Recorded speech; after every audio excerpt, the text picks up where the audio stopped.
Hello, thank you Sister Axel. Magandang gabi po sa ating lahat. At muli, Thursday night at Bible study po natin. So mag-aaral po tayo muli ng salita ng Panginoon. Bago po tayo mag-umpisa, pinapaalala ko lang po sa lahat ng mga pastors na narito ngayon. So malapit na po yung ating third quarterly meeting sa ano na po, September 17 next week.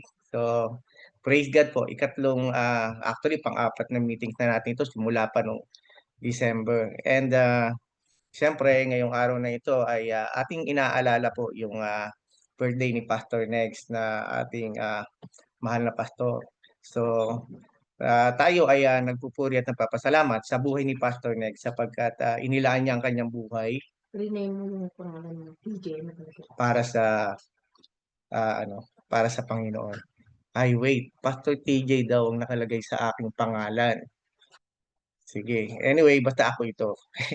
Kasi ginamit niya yung aking laptop last time. Okay na. Sige na. Mag-i-start na ako. Ayan, si Pastor Dave. Nabago na. Maraming salamat kung sino man yung nagbago. Praise God. Kaya pala sabi ko, ay, hindi pa pala siya nag-join. Okay. Praise the Lord. Sige po. At tunay na nagpapasalamat po tayo sa ginagawa ng Panginoon sa buhay natin. Amen po ba? So, start na po tayo at manalangin po muna tayo.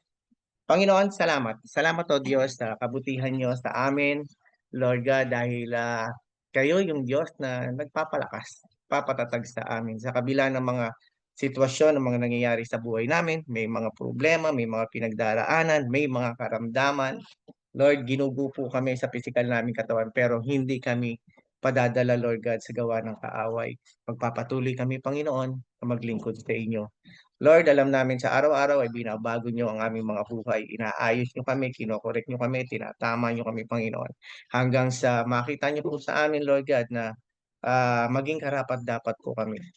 Upang sa panahon, Lord God, na makapiling namin kayo, Lord, ay karapat-dapat kami makapasok sa inyong kaharian. Salamat po sa message na aming matatanggap sa gabing ito. At itago niyo po ako sa inyong likuran. Kayo po, Panginoon, ang siyang makita. Kayo, Panginoon, ang siyang mangusap. Hindi lamang sa mga taong nakakapakinig, maging sa Facebook Live, kundi ganun din, Lord God, sa aking Panginoon. Nadaluyan ng inyong mga salita. Salamat po, Panginoon. Ito po ang aming dalangin sa pangalan ni Jesus. Amen. Amen. Praise God. Praise the Lord, mga kapatid. Ang topic po natin ngayon ay isa sa mga ah, binabago ng Panginoon sa buhay natin. So ang bawat mananampalataya, ang dami nating struggle sa buhay, lalo na pagdating sa karakter natin. 'Di ba? Hindi tayo kasi may kanya-kanya tayong ugali, lalo na nung panahon noon na hindi pa natin kilala ang Panginoon. Mga kapatid, kadalasan diyan, dala-dala natin hanggang sa nakilala natin ang Panginoon. Yes, pinatawad tayo ng Panginoon, inaayos tayo, binabago tayo, pero merong mga karakter sa buhay natin na dala-dala pa rin natin. Maaaring ang iba pa nga sa atin magpahanggang ngayon dala-dala pa natin, mga kapatid eh. Pero alam mo talagang etong nung last time na nag-message ako sa church regarding sa grace, no? Yung grace ng Panginoon, katulad ni Joshua nung Tuesday about grace din. So makikita mo rito na we're living by grace. Talaga namang wala naman tayong hindi naman talaga tayo karapat dapat. Wala tayong karapatan para ipagmalaki ang sarili natin na ako ligtas ako Basta ako, ewan ko sa inyo, basta ako ligtas ako. Hindi tayo ganun. Na sa mga nangyayari sa buhay natin, inaayos, binabago tayo, at sa lahat ng galaw at kilos natin, ang Panginoon ang siyang kasama natin na tinutulungan tayo. So, isa po ito sa mga ah, napakahirap kontrolin, mga kapatid. Na itatakil natin ngayong gabing ito. Walang iba kundi sa Book of James, chapter 3. Pakibukas po natin. Book of James, chapter 3, verse 1. Start po tayo sa verse 1. Sa mga nakapagbasa na po nito, chapter 3 pa lang, malalaman na natin. Ano po itong topic na ito? Diba? So, sa karamihan, mga parts ng body natin, ito ay isa sa maliit na parte ng katawan natin, pero ang laki-laki ng nagagawa, mga kapatid.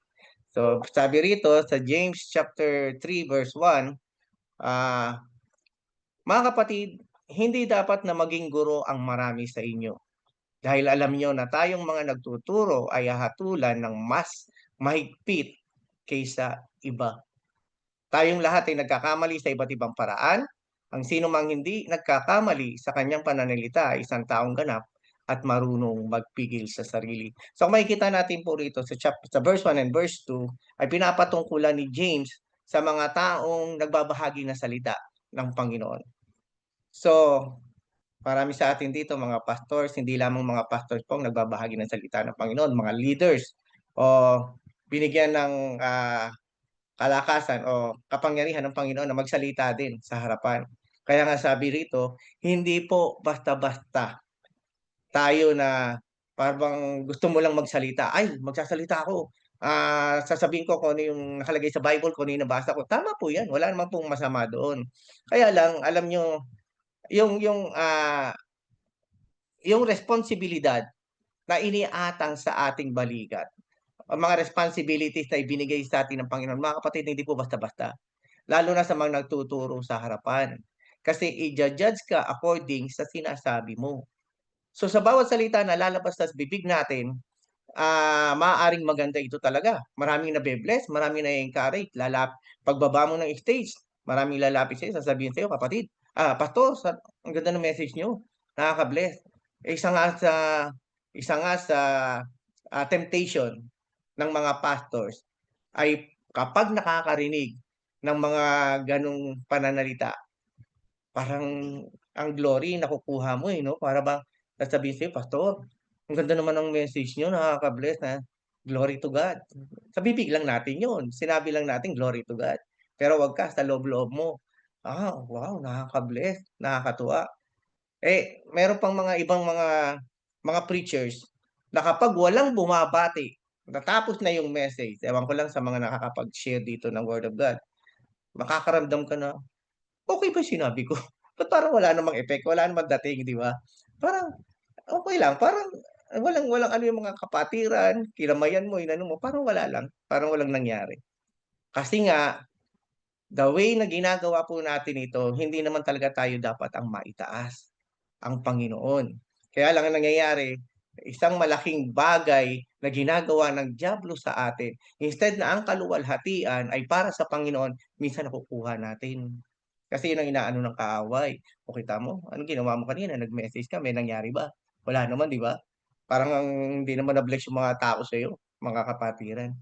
Alam mo yung mga kapatid, isang malaking kaanuhan ng kaaway talaga sa buhay natin, yung itatanim sa puso, sa isipan natin, mga kapatid, yung mga bagay na kasinungalingan na itinuturo niya sa atin, na sinasabi niya sa atin.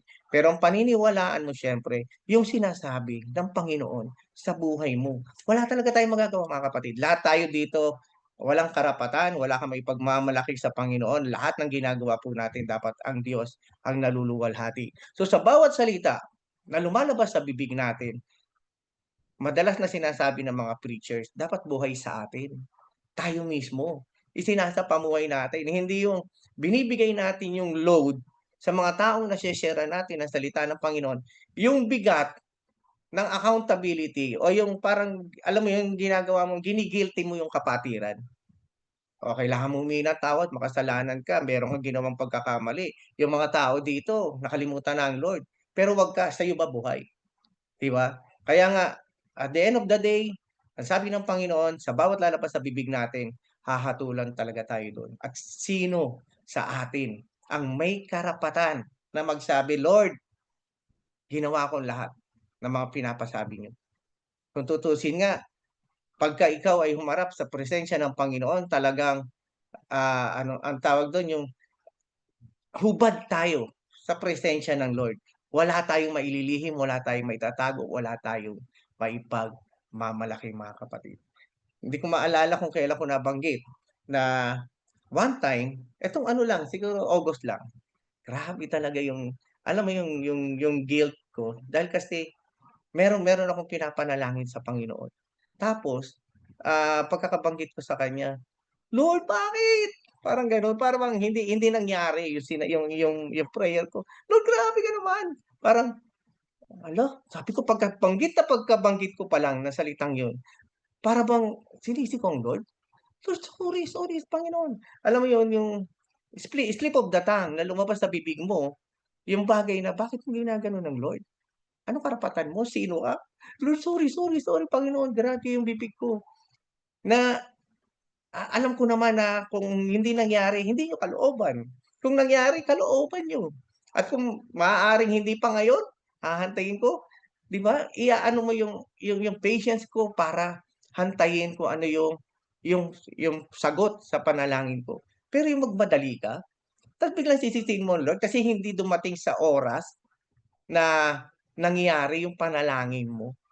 Alam mo itong one time, meron akong nakausap, matagal na siyang Kristiyano, pero, hindi na nakaka-attend. Sabi niya sa akin, "Pastor, sama niyo ako sa prayer." Ngayon meron akong mga plano, kung etong plano kong ito ay, okey kay Lord, ang prayer ko, mangyari. Sabi ko sa kanya, "Hindi siguro yung plano natin, kundi yung kung ano yung plano ng Lord ang mangyari." 'Di ba? Kaya minsan yung pagkokontrol sa bibig natin, hindi mo maiiwasan na biglang nakakapagsalita ka ng hindi tama. Sa tao, nakakapagsalita tayo ng guguhit, masasaktan ang mga kapatiran natin sa mga nababanggit natin. Mas nakakalungkot kung sa Lord, bigla mong ibabaling ang sisi 'pag hindi nangyari kung ano yung hinihiling natin, kung ano yung mga pinapanalangin natin, kung ano yung mga sinasambit ng ating mga bibig. Kadalasan kung ano yung nangyayari, kung ano yung sinasabi mo, may hugot yan kapatid. Hindi yan nasabi mo lang, may pinanggalingan. Nakuha niyo ibig ko sabihin? So kung ite-trace mo yung pinakapuso mo, laman ng puso mo, yun ka. Out of the abundance of the heart, mamaya mababanggit natin yung verse. Out of the abundance of the heart, the mouth speaks. Kaya nga kung ano yung laman ng puso mo, nang hindi mo nababantayan yung bibig mo, lalabas yan. Yung nangyari sa akin nung last month, sabi ko, "Lord, bakit ganyan ka?" Kasi ang laman ng puso ko, gusto kong mangyari. Nakuha niyo yung ibig ko sabihin? Gusto kong mangyari yun, pinagpe-pray ko, hindi nangyari. Kaya parang biglang lumabas sa bibig ko, "Lord, bakit ganyan ka? Ba't hindi naman ano?" Tapos biglang alam mo talagang split seconds, pagkaano kong ganyan sabi ko, "Lord, sorry, sorry, sorry." Sabi ko, "Panginoon, hindi hindi wala akong karapatan para magsabi sa inyo ng ganyan. Patawarin niyo ako, Panginoon."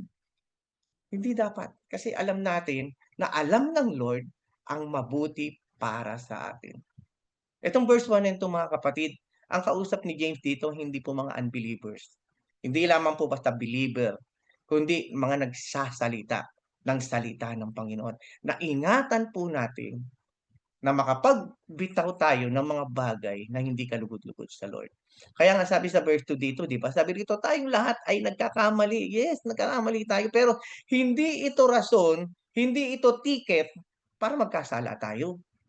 'Di ba? Ay, tao lang ako, pasensya na, nagkasala ako, Lahat naman tayo nagkakasala. Merong ibang mga kapatiran nagsasabi na, "Pasensya na kayo kasi ganyan ako pinalaki ng magulang ko, ganyan na ako, Ito ang ano, ugali ng mga ganitong pamilya namin, eh."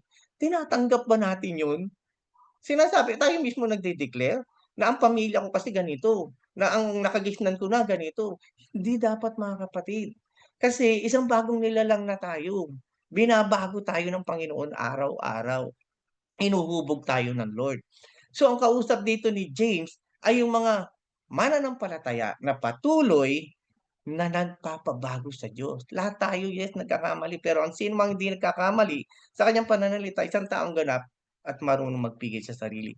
Sino sa atin na naririto ngayon na magsasabi, "Pastor, eto na ako, ganap na ako, marunong ako magpigil sa sarili."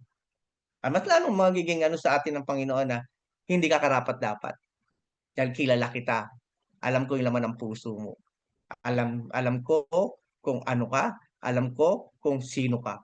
'Di wala na tayo, 'di ba? Sa harapan ng Panginoon, "Lord, sorry po, talagang hindi ako karapat-dapat." Sabi po rito mga kapatid, sabi po rito sa Psalms 34 verse 13. Sige po, habang inaano babasahin ko na rin po. "Ang dila mo'y pigilan sa paghabi ng kasalanan." So mga kapatid, Dito sinasabi ano, ang dila mo'y pigilan sa paghabi ng kasamaan. Hindi po ito pinapatungkulan sa mga taong palamura. Meron akong office mate talaga palamura, eh, yung alam mo yun kada linya ng kanya sinasabi merong PI. Kaya ang tawag namin sa kanya nun Bangko PI. Akala mo bangko, eh, 'no? Yung pala kasi panay ang mura niyan, eh. Kada ano parang kama, laging sinasabi niyan may mura, may mura, may mura. Yung alam mo yan, tinagurian ka na gano'n ka. Eh, how much more yung taong kahit papaano nakokontrol natin ang sarili natin pero hindi natin kaya. Sa tulong at lakas ng Panginoon na lang talaga. Ano ang kapangyarihan ng napakaliit na parte ng katawan, pero malaki ang naggagawa. Sabi po rito, ang hirap i-control, 'di ba? Saan man direksyon, ano man ang sabihin mo. Eh, meron ngang mga meron ngang mga pastor na nag-aano minsan dahil sa hindi nila makontrol sarili nila, hindi naman born again. Meron akong mga naano ng mga ibang mga religion na nagsalita, na nagmumura, pastor, 'di ba? Habang nagsasalita ka, habang nag-i-speak ka, may kasamang mura, mapapamura ka. Eh, siyempre iaano natin ang sarili natin, anong klaseng tao itong nagsasalita na ito. So, ang hirap-hirap kontrolin lalo na, sabi nga nila, ang karakter ng tao 'pag iniisip mo yung gagawin mo kailangan 'pag pupunta ako dito sa office namin, okey ako, makita ako ng mga office mate ko na mabait ako, mapagpakumbaba ako, saka yung tipong hindi ako magagalitin, kailangan kong pigilan ang sarili ko na mag-react, magalit. Yang mga bagay na yan, pinaplano natin yan. Yan ang tinatawag na response doon sa kausap mo, doon sa sitwasyon, doon sa mga nangyayari. 'Pag may mga nagkakagulo, nandiyan ka para papayapain, 'di ba? Pag-usapan natin kung ano. Now, iba ang response sa reaction. Ang reaction, hindi mo 'to pinlano. Hindi mo 'to inano na, "Oh, pag-iisipan ko muna kung anong sasabihin ko." Hindi. Ang reaction 'pag ikaw minura, anong magiging reaction mo talaga? Biglaan. 'Pag ikaw tinakot, magugulat ka ba? Ano bang ano, mapapasuntok ka? Mapapasabi ka ng hindi maganda? Yan ang reaction. At sa bawat reaction na hindi sinasadya, isang aksidente na hindi mo pinaghandaan, lumalabas kung ano ang laman ng puso natin, kapatid. Kaya nga etong sa reaction, dun mo makikita kung sino ka. Sa church 'pag natapakan ng paa mo, "Ay, sorry, sorry kapatid natapakan ko paa mo." "Ah, okey lang kapatid, walang problema." Nasa loob ka ng church, eh. Pero subukan mo 'pag tinapakan ng paa mo sa loob ng LRT o sa jeep, magagalit ka talaga. Alam mo one time, umuulan nun, sumakay ako ng jeep, bata pa ako nun, katatapos ko lang ng ano, ng pag-aaral ko sa college. Sumakay ako ng jeep sa harapan, siyempre ang hirap-hirap sumakay kasi maulan. Pagdating ko sa harapan siguro medyo medyo basa-basa po ako. So, nag-aano ako talaga, yung hindi ka mapakali kasi nga basa ka. Natatapakan ko pala yung katabi ko, hindi ko alam. Siguro alam mo nag-react talaga siya. Ang ginawa niya sa akin talagang tinadyakan niya yung paa ko ng napakalakas. 'Di nagulat po ako, mga kapatid. Pero dun sa pagkakatapak niya na ano ganyan, yung nakita ko yung itsura niya na galit siya. Sabi ko, "Brad, sorry, sorry. Hindi ko sinasadya." Gano'n kaagad yung naging reaction ko. Pero tayo mga kapatid, ano ang magiging reaction mo sa mga bagay na nangyari sa'yo ng hindi mo inaasahan? May sisisihin ka ba? May mumurahin ka ba? Magagalit ka ba? Magre-react ka ba? Lalabas ba yung natural mong karakter, kapatid? Kaya nga napakahirap mga kapatid, tayo na patuloy na inaayos at binabago ng Panginoon, tayo mismo yung pigilan anuman ang lumalabas sa bibig natin. Napakaliit na bagay, napakaliit na parte ng katawan pero grabe yung distraction na puwedeng magawa at puwedeng maka-spread ng mga bagay na mapanira or puwede ring maka-spread ng mga bagay na ikabubuti ng tao o i-encourage mo yung kapatiran. Sabi po rito, balik tayo sa James chapter 3 verse 3. Pagdating po rito, kinumpara ni James yung ating ang ating dila, sabi rito sa verse 3, kapag nilagyan ng pakagat ang bibig ng kabayo, ito'y napapasunod natin at napapabaling saan man natin naisin. So kung sino man dito ang takbo na ng kabayo, nakasakay na sa kabayo, meron po yung tali dito sa may ano niya, sa bibig niya na merong pwede mo i-control. Pag inano mo siya ng pakanan, liliko siya ng kanan. Pag ikinontrol mo siya ng pakaliwa, liliko siya ng pakaliwa. So mga kapatid, ang bibig ng kabayo nakokontrol nung tali na hawak-hawak mo. Tingnan nyo ang barko, sabi rito verse 4. Kahit na ito'y napakalaki at itinutulak ng malalakas na hangin, ay naibabaling saan man naisin ng piloto sa pamamagitan ng napakaliit na timon. Alam mo, maliit na ano yan, na kapag nakokontrol na siya ng kapitan ng barko, naibabaling niya sa kanan, naibabaling niya sa kaliwa, o saan man direksyon nila papupuntahin. Isang malaking barko pero napakaliit na timon, napakaliit na parte ng barko pero nakokontrol ang buong barko. Verse 5, ganyan din ang dila ng tao. Maliit na bahagi lamang ng katawan, ngunit napakalaki ng nagagawang kayabangan. 'Di ba? Parang si Haring David, 'di ba? Oo, malaking tao siya. Pero sa totoo lang, yung laki ng yung katawan niya, mas malaki yung kayabangan na sinasabi niya. 'Di ba? Sa bibig na talagang binabanatan niya si Haring David. Sino ka? Ano akala mo sa akin? Aso na nagdala ka pa ng mga ganyan. Tapos hindi mo ako kayang talunin. So, yung kayabangan na dinefy niya, hindi lamang si Haring David, maging ang ating Panginoon. Ang kayabangan, pag pumasok ang kayabangan sa buhay ng tao, kayang wasakin ang pagkatao mo, ang karakter mo, maging ang Diyos na pagiging anak ng Diyos, 'di ba? Yung tinanggap mo ang Panginoon sa buhay mo, unti-unti kang binabagsak ng kaaway dahil sa mga bagay na nangyayari sa iyo. Dati hindi ka ganyan eh. Dati okay ka kapatid eh. Pero dahil nung pumasok ang kayabangan sa utak natin na hindi ang Panginoon ang naitataas, tayo ang naitataas, unti-unti kang ibabagsak ng Panginoon. Hanggang sa ma-realize natin, makita natin, anak, anak, hindi na akong itinataas mo, ikaw na. Lahat ng nakikita mo, lahat ng mga nangyayari sa'yo, may mga victory, may katagumpayan, sinasabi mo lang, binabanggit mo lang, glory to God. Pero ang totoo, glory to me. So, sa nangyayari, hindi ang Diyos ang naitataas, kundi ikaw. Sa bibig mismo natin lumalabas yung kayabangan ng maliit na parte ng katawan natin. Ganun ang nangyayari. Sabi rito, isipin na lamang nyo kung paano, sabi rito, di ba, maliit na bahagi lamang ng katawan, ngunit napakalaki ng nagagawang kayabangan. Isipin na lamang ninyo kung paano napapalagablab ng isang malawak na kagubatan. Isang maliit na apoy pero ang lawak ng kagubatan. Siguro sa atin, kung meron kayong mga napapanood o nakikita mga news sa TV, lalo na sa ibang bansa, na nagkakaroon ng bushfire o forest fire, nasa maliit na apoy lang, nag-i-start. Mga kapatid, ang lawak ng nasunog. Naapektuhan pati yung mga, kung sino man yung mga nakatira doon sa forest. Diba? Ang dami nangyari dyan ah, sa Australia, sa US, at marami pang mga ibang bansa na nangyari dahil sa maliit na apoy na hindi natin alam. Pero pwedeng yung nagsigarilyo, itinapon doon, o yung init minsan, sa sobrang init, nag-i-spark yan, nagkakaroon ng apoy.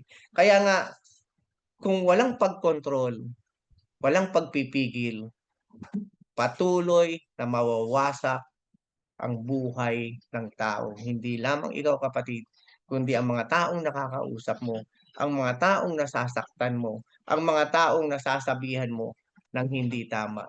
Kaya nga, sabi rito sa verse 7, sa verse, tama, verse 7 po, ano? At sinusunog ang lahat ng buhay. Verse 6, ang dila ay parang apoy, isang daigdig ng kasamaang nagpaparumi sa ating buong pagkatao. Nakakalungkot mga kapatid na sa pamamagitan ng dila, buong katawan mo naapektuhan. Hindi mo alam na napapalayo ka na sa relasyon mo sa Panginoon. Makikita naman po natin yan eh. Kapag may nangyayari sa buhay natin, at ang tendency, nagkakaroon ka na ah, ng tampo, sa umpisa nagtatampo ka lang eh. Di ba? Lord, ba't ganito? Ba't ganyan? Okay lang Lord, sige kaya kong tanggapin, kaya kong anuhin 'to. Tapos kapag nauulit patuloy na, Panginoon para namang ano, nananalangin naman ako, ba't ang daming nagkakasakit sa pamilya ko? Ganito ba talaga Lord? Ang hirap, napakahirap naman. So kapag nakakapagsalita tayo ng mga bagay ng ganyan, nagiging open door yan sa kaaway para unti-unti hindi mo mapansin na inilalayo ka na ng dyablo sa Panginoon. Ang dila ay parang apoy. Grabe, nakakatakot. Apoy na puwedeng mangwasak, puwedeng manira, puwedeng bulabugin ang isang grupo. Alam niyo, eto meron akong isang kakilala nung nag-aaral ako sa college na nakausap ko. Sabi niya sa akin, magaling siya, ano siya, marami siyang alam sa Bible. Bilib din naman ako sa kanya dahil talagang magaling siya mag-ano, pagdating sa Bible. Sabi niya sa akin, "Alam mo David, puwede kong sirain ang isang church. Kaya kong anuhin 'yan, guluhin 'yan." And then nung malaman ko 'yun, sabi ko, "Parang anong nangyari dito? Ang taas ng tingin ko sa'yo na, ah, nakaka-bless ka pakinggan kasi marami kang alam pagdating sa Bible, pero yung salita na sasabihin mo na, puwede kong sirain ang isang church sa pamamagitan lang ng panggugulo." Sabi ko medyo iba na yung ano. So makikita natin, ang kausap natin kung ito ba ay gumagawa pa at sinusunod pa kung ano yung kalooban ng Panginoon o baka nalilihis na siya ng landas. Dahil sa sobrang galing niya, sa sobrang talino niya, siya nang naitataas at siya na yung naipagmamalaki na puwedeng wasakin ang buong pagkatao. Ang apoy nito ay mula sa impyerno at sinusunog ang lahat sa buhay ng tao. So lahat ng mga lumalabas sa bibig na hindi kalugod-lugod sa Panginoon, yan ay galing sa impyerno at sinusunog ang lahat ng buhay ng tao. Lahat ng uri ng ibon at hayop na lumalakad o gumagapang o nakatira sa tubig ay kayang paamuin at talagang napapaamo ng tao. Ngunit wala pang nakapagpaamo sa dila. Ito ay kasamaang hindi mapigil at puno ng kamandag na nakakamatay. Isang parte ng katawan ng tao na puwedeng maging mitya ng buhay natin para hindi tayo makapasok sa kaharian ng Panginoon. Kung naniniwala ako sa sinabi sa Matthew chapter 7, na, "Lord, papasukin niyo ako." Sige, pakibukas po natin. Matthew 7:21.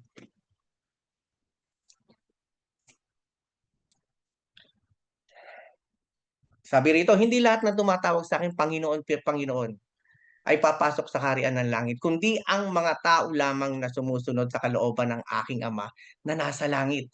Isipin mo yung bibig natin, yung lumalabas sa atin, "Panginoon, Panginoon," and yet hindi lahat makakapasok sa kaharian ng Diyos, 'di ba? Same same mouth o same tongue na nagagamit natin sa pagpupuri sa Panginoon at same tongue na nagagamit natin sa paninira sa kapwa natin. Sa araw ng paghukom, marami ang magsasabi sa akin, "Panginoon, Panginoon, di po ba kami nagpapahayag ng mensahe mula sa Diyos?" Tama si James, 'di ba?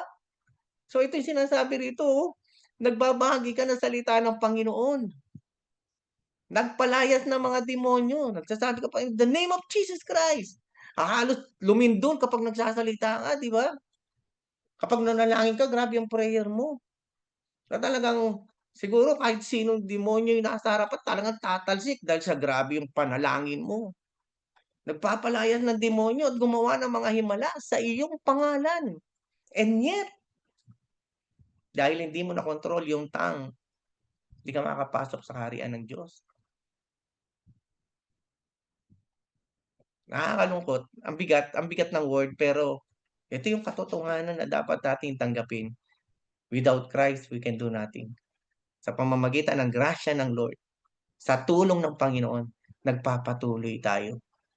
Ngunit sinasasabihin ko sa kanila, hindi ko kayo nakikilala, lumayo kayo sa akin, kayong gumagawa ng kasamaan. So kung ano ang laman ng puso natin na lalabas sa bibig natin na nagagawa natin, pananagutan po natin lahat sa Panginoon. Kaya't ang bawat nakikinig at nagsasagawa ng mga salita kong ito, salita ng Panginoon, na isinasagawa at sinasapamuhay natin, ay matutulad sa isang taong matalino na nagtayo ng kanyang bahay na ang pundasyon ay bato. So ito ay ibang ano na po ito na, pero patuloy na yung nananampalataya, matibay, matatag, na kahit na anong mangyari, makikita tayo hanggang sa dulo ng ating hininga na sumusunod at gumagawa kung ano ang kalooban ng Panginoon, mga kapatid. Balik po tayo sa James chapter 3. Ang sabi po rito, doon sa binasa natin, ngunit wala pang nakapagpaamo sa dila. Ito ay kasamaang hindi mapigil. Puno ng kamandag, pakitaas po, puno ng kamandag na nakakamatay. Buksan po natin sa Matthew chapter 12 verse 33 to 35.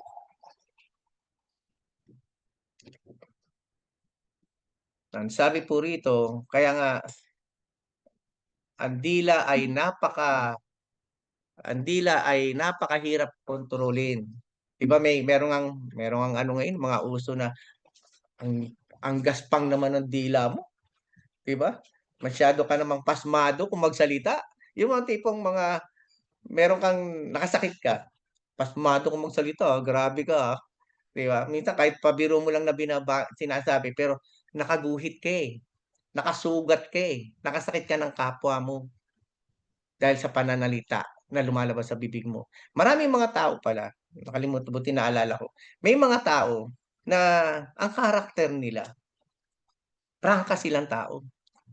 Sasabihin nila sa'yo kung ano ka, kung ano ugali mo. Pasensya ka na, ah. Kasi ano eh, hindi maganda yung ugali mo eh. Gusto ko lamang sabihin sa'yo. Para at least alam mo, di ba? Mga kapatid, pwede mong sabihin niya ng malumanay at maayos na hindi mo masasaktan yung kapatiran mo, naguguhit. Kapag nasaktan ang kapatiran mo, nasaktan siya dahil sa alam niyang mali yung ginawa niya. Hindi dahil sa, grabe, nasaktan ako sa sinabi mo, sakit mo magsalita. Oo, nagkakamali na nga ako, pero ganyan ka pa magsalita, halos i-condemn mo ako, halos ipaya mo ako sa harap ng mga tao. So hindi ibig sabihin na prangka kang tao, kaya mo na sabihin lahat. Kailangan matuto ka ring mag-control ng bibig mo. Mataray ka, oo. Maano ka talaga, prangka kang magsalita, yes. Pero binabago tayo ng Lord eh. Inaayos tayo ng Lord. Kailangan maayos din nating iko-correct yung kapatiran kung siya man ay nagkakamali. Kaya nga mas maano pa na kailangan mo talaga ipanalangin din yung kapatiran bago mo sila i-correct. Kasi baka mamaya ibalik sa'yo. Look who's talking. Kung makapag-correct ka, akala mo kung sino ka. Pero ikaw mismo, grabe ang ginagawa mo. Di ba? Pero mga tao din, prangka, nakakuha ka ng katapat, sasabihin, mas masama ugali mo. Di ba? So, di nagkaanuhan na kayo. Nagka, ah, nagkasagutan na kayo ng hindi maganda. Dahil nakakapagsabi na kayo ng hindi maganda. Ang sabi rito sa Matthew chapter 12 verse 33, sinasabi niyong mabuti ang punong kahoy kung mabuti ang kanyang bunga. At masama ang punong kahoy kung masama ang kanyang bunga sapagkat ang bunga, sa bunga nakikilala ang puno. Totoo naman. Di ba? Kung ikaw, ugali mo talaga ganyan, lalabas at lalabas yan mga kapatid. Ang hirap kontrolin. Pero kapag ikaw ay nagpapabago sa Panginoon, nakikita mo yan eh. Hindi mo pinag-aralan. Pero habang lumalapit tayo at habang lumalago tayo sa relasyon natin sa Panginoon, nagiging kawangis natin ang Panginoon eh. Yung kanyang glory napupunta sa atin, hindi mo namamalayan, nababago ang karakter mo. Kaya nga 'di ba, dating mainitin ang ulo mo, kapag may nagda-drive ka biglang may sisingit sa'yo, biglang iinit ang ulo mo, grabe ka. Pero nung naging Kristiyano ka, biglang merong kubat sa'yo, Lord, thank you Panginoon, muntik na akong maaksidente, 'di ba? Kung dating ugali mo, sasabihin mo pa nga, "Naku pastor, kung dati ugali ko yan, naku, lalabasan ko yan. Talagang magagalit talaga ako. Sisisigawan ko yan."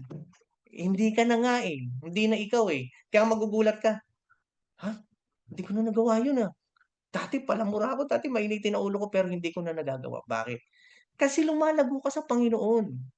Habang ikaw ay patuloy na nananalangin sa Diyos, nakikipag-usap sa Panginoon, ang character ng Lord, nagiging character mo na. Kung dating kuripot ka mga kapatid at hindi ka giver, hindi ka mapagbigay, meron ka pero ayaw mong magbigay, ugali mo 'yan, karakter mo 'yan, Tapos nung ikaw ay, nakipagrelasyon na sa Panginoon, natutunan mong maging giver, natutunan mong maging daluyan ng pagpapala. Bakit? Kasi 'yan ang karakter ng Diyos. At kung anong karakter ng Diyos, 'yan ang nagiging karakter mo. Hindi mo 'yan napag-aralan na dapat maging ganito ako, hahakbang ako ganito, medyo malaki-laki yung hakbang ko, "Uy, medyo maliit lang yung hakbang ko, baka sabihin naman nila ang laki-laki ko humakbang." Hindi gano'n. Lumalago ka, araw-araw binabago ka ng Lord nang hindi mo namamalayan ang laki na ng nangyayari sa buhay mo na pagbabago. And that's it, kapatid, hindi ikaw, ang Panginoon ang nag-ayos ng buhay natin. Wala tayong maipagmamalaki sa Panginoon.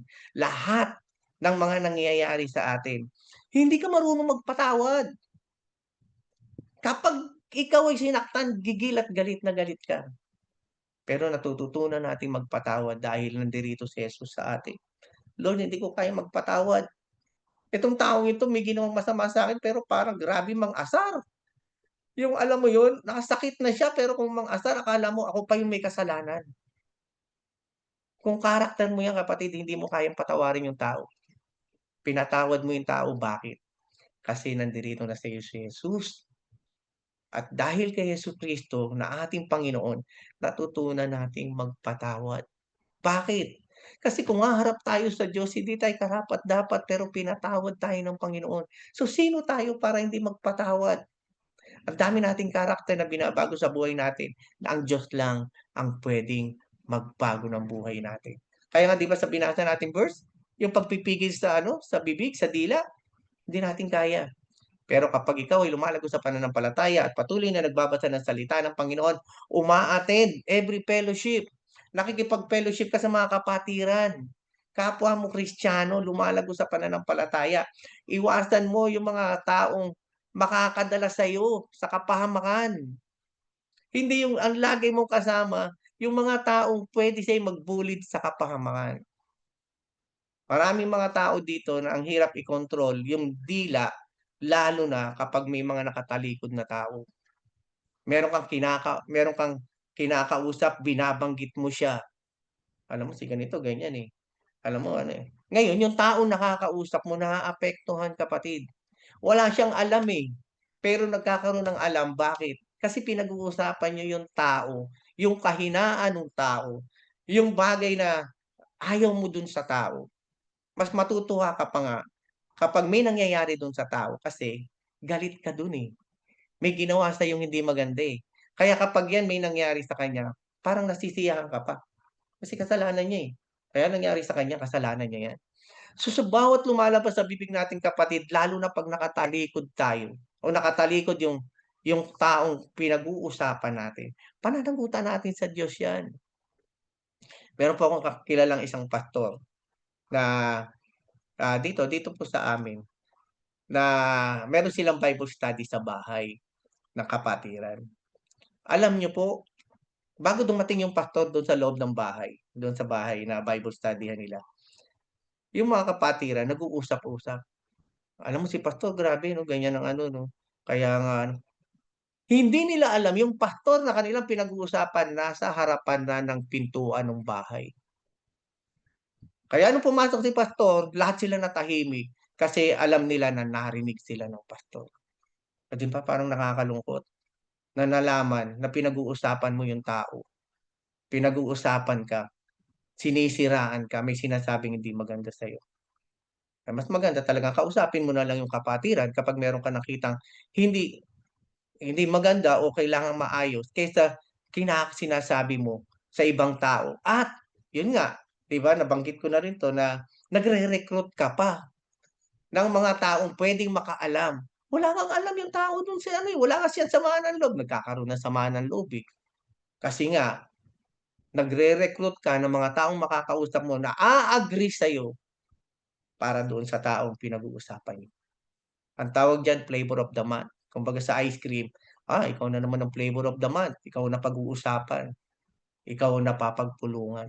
Ang nakakalungkot mga kapatid, kung ikaw ay naglilingkod na sa Panginoon at meron kang narinig na taong nagsabi sa iyo na sinisiraan yung ibang tao, dapat sa iyo pa lang, pinuputol mo na. Kapatid, ipag-pray natin. Pag-pray natin siya. Maaaring baka hindi naman ganon. Baka iniisip mo lang yan. Pero kung ikaw ay nakiayon at wala ka namang alam sa mga nangyayari, pananagutan mo yan sa Panginoon, kapatid. Na nag-agree ka doon sa taong kausap mo na may sinasabing hindi maganda sa iba. So, kaya tayo, judge tayo according sa mga lumalabas sa bibig natin. Sabi sa verse 34, lahi ng mga ulupong, paano kayong makakapagsabi ng mabubuting bagay, gayong kayo'y masasama? Kung ano ang nag-uumapaw sa puso, ay siyang sinasabi ng bibig. Ito nga sinabi ko kanina, di ba? Out of the abundance of the heart, the mouth speaks. Hindi mo kayang kontrolin yan, kapatid. Kasi sa umpisa, tampo lang yan nandyan sa puso mo. Pero pag nagpa-pile up na yan, ang dami nang nangyayari, sasabog yan na parang bulkan. At pag sumabog na parang bulkan, lumalabas ang mga bagay, mga salita na hindi kaaya-aya. Susugat sa puso ng mga taong nakakarinig. At sabi nga, pag sinuntok mo ang tao, ang masasaktan sa kanya, physical na katawan. Pero pag minura mo siya, masasaktan sa kanya yung pagkatao niya. Maaaring pinatawad ka sa sinabi mo, sa nabanggit mo. Pero yung damage nandun. Sabi nga, the damage has been done. Nandoon yung sakit. Pero alam mo, yun nga, sa mga taong nasaktan, kung sino man sa atin na mga narito ngayon, nasaktan ka, kapatid. Maraming mga taong nanlait sa'yo, naninira sa'yo. Kahit na wala kang ginagawang masama. Pero ka naririnig na pinuput down ka, pinapahina ang loob mo. Kapatid, maging matatag ka. Kasi meron kang Diyos na buhay na kasama mo. Tao lang yung mga yan. Totoo ang sakit. Pero meron tayong Diyos na pwede nating malapitan. Nasasabihan natin, Lord, nakikita niyo po yung mga situation na nangyayari sa akin. Patawarin niyo po sila sa lahat ng kanilang mga ginagawang mga pagkakamali. Ako rin, Panginoon, kung meron akong kakulangan, kung meron akong pagkakamali, patawarin niyo ako, Lord God. Willing akong magpabago. 'Di ba? Yung maging ang puso natin. Kung ano yung laman ng puso mo. Kung ang laman ng puso mo pagmamahal, hindi ka basta-basta magre-react. Hindi ka basta-basta magagalit. Hindi ka basta-basta makakasalita ng masasakit sa kapwa mo. Kadalasan pa yung mga tao sila pang mayabang, 'di ba? Wala akong pakialam, nasaktan ko siya. Kasalanan niya, eh. Hindi naman ako nag-aano, siya naman ang nauna, eh. Kung ganyan ang karakter natin, walang maaayos, kundi mawawasak. Hindi mo mapipigilan yung apoy na kumalat. Instead, nabuhusan mo siya ng tubig para mapigil yung apoy. Tinrigger mo pa, hinayaan mo. Hayaan na natin. Hayaan mo na lang yan. Ang Diyos na ang bahala. Ang Lord na ang bahala. Di ba? Pinagpasa Diyos pa natin na ikaw pwede namang may magawa dahil yun ang gusto mo. Yung gawin ang tama. Pero kung hindi ganun ang plano mo, kung hahayaan mo lang, maraming maapektuhan, maraming pasisira, maraming mawawasak. Verse 35, sabi rito, mabuti ang sinasabi ng mabuting tao sapagkat puno ng kabutihan ng kanyang puso. Masama ang sinasabi ng masamang tao sapagkat puno ng kasamaan ang kanyang puso. So kung ano ang laman ng puso mo, kung mabuti ang laman ng puso mo, kabutihan ang lalabas diyan, mga kapatid. Kung masama ang tao, kung ano ang laman ng puso niya, kasamaan din ang lalabas diyan. Papatay. Hanggang sa pinakahuling pwede mong gawin ang pumatay. Hindi ang pisikal na papatayin mo yung tao, kundi papatayin mo ang karakter ng tao, papatayin mo ang pagkatao nung gusto mong siraan. Gusto mo siyang ilayo sa relasyon sa Panginoon. Gusto mo pang mandamay, hindi mo namamalayan. Maaaring nagpupuri ka sa Panginoon, pero hindi yon ang nagagawa mo, kapatid. Ang sabi rito, balik po tayo sa James chapter 3, verse 9. Sa verse 9 na po tayo. Verse 9 and 10. Hanggang 10 lang naman po tayo. Ito ang ginagamit natin sa pagpupuri na sa ating Panginoon at Ama. Ayun nga nakakatakot, di ba? Sa binasa natin sa Matthew chapter 7:21. Panginoon, Panginoon. Umaawit ka, umiiyak ka pa talaga sa presensya ng Lord, pero alam ng Panginoon ang laman ng puso natin. Ginagamit natin sa pagpupuri sa ating Panginoon at Ama at ito rin ang ginagamit natin sa paglait sa taong nilalang na kalarawan ng Diyos. Kapatid, kung makikita natin, sa verse 1 and 2, ang pinapatungkulan niya rito, yung mga nagtuturo, hindi lahat sa inyo ay talagang mag-ano na magturo ang salita ng Panginoon dahil i-judge tayo according dun sa mga bagay na sinasabi natin. Pero pagdating sa verse 3 hanggang verse 10, dito pinakita kung gaano ka-powerful ang napakaliit na parte ng katawan pero ang laki ng nagagawa sa buong pagkatao mo at sa pagkatao ng mga taong kausap mo, ng mga nilalang nakaharap mo. Sa iisang bibig nang gagaling ang pagpupuri at panlalait. Hindi ito dapat mangyari, mga kapatid. Na nagagawa natin na sa bibig na ito na lumalabas ang parehong curse and blessings. Ang sabi po rito sa Proverbs 18:21, malapit na rin po tayo matapos. Paki-prepare na rin po yung ating communion elements. Sabi po rito, ang buhay at kamatayan ay sa dila nakasalalay. Makikinabang ng bunga nito, ang dito ay nagmamahal. Saan ba tayo papanig, kapatid? Sa kasamaan o sa kabutihan? Ano ang dapat na lumabas sa bibig natin? Yung bunga ng pagmamahal na nakakalugod sa Panginoon, nakaka-encourage ng kapatiran. Dalawa lang yan talaga eh.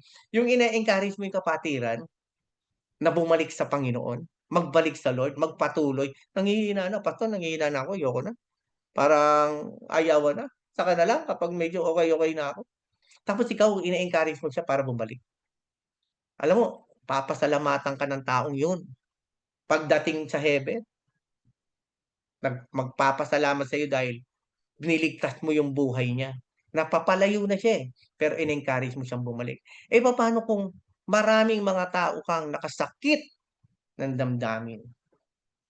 Tapos pagdating, naalala ko sinabi tuloy ni Pastor Nexo, marami siya nakita sa impyerno na nagmumura, galit na galit sa pastor dahil hindi itinuro ng pastor yung tama. Tapos sa mga kapatiran, may mga galit, may mga samaan ng loob yung mga nasa impyerno dahil sa kanya. Kaya ako nandito. Grabe siya magsalita, grabe siya manlait, grabe siya manira. Grabe, di ba? Yung pinagpaguran mo rito sa ibabaw ng lupa. Tapos mapupunta rin sa kawalan. Yung mga pinaghirapan natin, yung pagtanggap natin, ibalik natin yung relasyon mo sa Panginoon. Nung tinanggap mo ang Lord, nung nakilala mo siya, gaano ka kaligaya, gaano ka, yung ang sarap ng pakiramdam mo na uma-attend ka, wala kang pakialam kahit may sinasabi ibang tao, kahit wala kang pamasahe, patuloy ka pa rin uma-attend. Eh, nagkaroon ka lang nga ng problema sa pamilya, hindi ka na nga umattend eh. Di ba? So, ang dami nang nangyayari. Pagdating ng panahon, ilan ang magpapasalamat sa iyo at ilang mga tao ang magagalit sa iyo dahil sa ginawa mo rito sa ibabaw ng lupa. Sabi rito, ang buhay at kamatayan ay sa dila nakasalalay. Makikinabang ng bunga nito, andito ay nagmamahal. Sabi po rito, mga kapatid, sabi sa ah, Matthew 12:36, yung accountability natin sa bawat ginagawa natin, sa bawat kinikilos natin, accountable tayo sa lahat ng bagay. Tandaan ninyo, sa araw ng paghukom, pananagutan ng tao ang bawat walang kabuluhang salitang sinabi niya. So lahat ng lalabas sa bibig natin, pananagutan natin sa Panginoon. Wala tayong maililihim pagdating ng takdang panahon na i-judge tayo. Alam ng Lord kung ano ang ginawa mo sa ibabaw ng lupa. Kung ikaw ba'y nagpatuloy na nagpabago sa Kanya. Kung ikaw ba'y patuloy na sumunod sa kalooban ng ating Panginoon. Merong isang kwento na tinatawag na the pencil and the eraser. Mga kapatid, ang ginagawa ng pencil ay magsulat na magsulat. Kaya lang kapag nagkamali ka ng sinusulat mo, ang ginagawa ng eraser, burahin yun.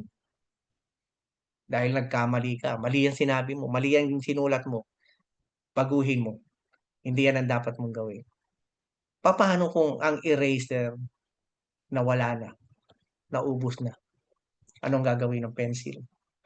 Magsulat para sa ikalulugod sa Panginoon or magsulat para sa ikasasama ng ibang tao o ikapapahamak ng ibang tao. Tayo po ang gumagawa ng nangyayari sa buhay natin dito sa ibabaw ng lupa.